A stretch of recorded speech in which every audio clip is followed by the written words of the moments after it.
బాబాయ్? సంజీవరెడ్డి. సంజీవారెడ్డి. ఏ ఊరు మాది? ఏ ఊరు మీది? సైదల్పూర్ మండలం బొంపేట్, ముంపేట్. వికారాబాద్ జిల్లా. ఆ.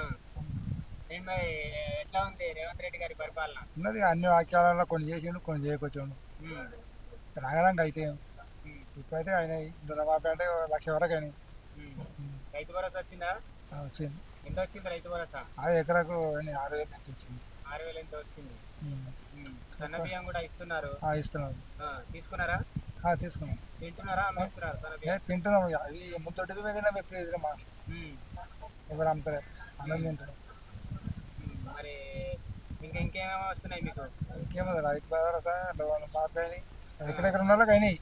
ఇక 4 ఎకరాలు 7 ఎకరాల వాళ్ళకి కాలేవు.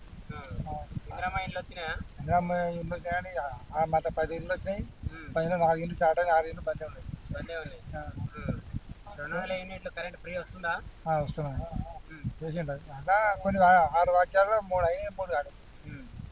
వస్తే రాగా ఏం చేస్తే తెలియదు. మొత్తం మీద ఎట్లా అనిపిస్తుంది రేవంత్ రెడ్డి గారి పరిపాలన? మంచిగా నడుస్తున్నారు ఇప్పుడైతే. Subscribe us and press the bell icon for more interesting updates.